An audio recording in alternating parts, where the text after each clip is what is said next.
Welcome to the deep dive. Today, we're looking at something pretty fascinating.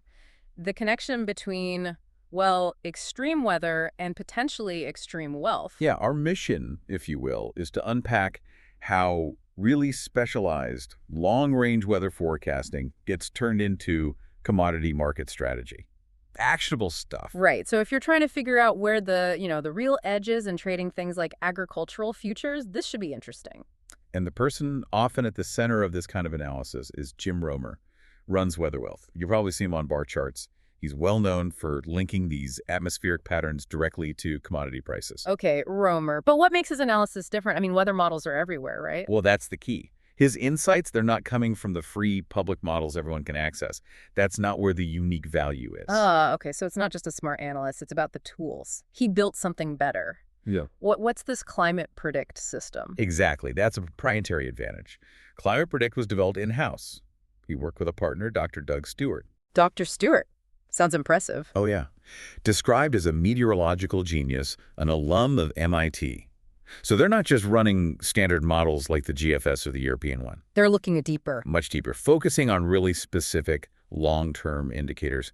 Things like unique ways of modeling atmospheric pressure gradients, deep ocean temperatures, stuff public models often miss or don't emphasize enough. That's specialized knowledge. That's the differentiator. That's the edge. And who pays for this edge? Who needs this level of detail? Well, thousands of people, actually. You've got farmers, obviously, Yeah. trying to hedge their crops effectively, major commodity traders, and certain hedge funds. They all want that information ahead of the pack, I assume. Precisely. They need to anticipate supply shifts months down the line. Okay, let's make this concrete. Can you give us an example? A big win. Sure. Let's talk Brazil. Mhm. Case study 1. Just about a month ago, the Romer team nailed a forecast.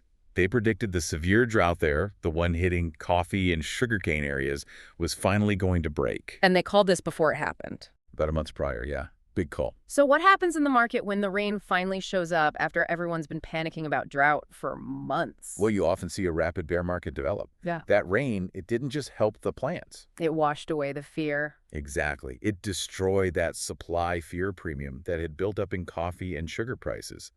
Traders suddenly realized the immediate production risk was fading. Leading to a longer-term bearish view, because supply might normalize. Correct. They anticipated a return towards normal production levels. It just shows the incredible financial power of knowing when that atmospheric shift is coming before everyone else catches on. Okay, that Brazil call definitely builds credibility. Which brings us to a really critical point now, a potential shift. Because Romer, historically, he's been pretty down on grains, right? Oh, very consistent. Mm. For the last 3 years, largely bearish on grain futures. Huh. Corn, wheat, soybeans. But that long-standing view might be changing, pivoting. It might. And it seems to hinge on one specific major climate pattern. Okay, what is it? The strengthening of La Niña. You know, that cooling pattern in the Pacific Ocean. If it really takes hold this winter, that's the condition Romer says could force him to rethink his grain outlook. La Niña. Okay, why is that such a big deal, especially for U.S. farmers? We need to connect those dots. Absolutely. For U.S. agriculture, La Niña often translates to drier conditions. Potentially drought-like, reduced moisture across the main growing belts, especially during the following spring and summer. Less rain means lower yields, generally speaking. Typically, yes.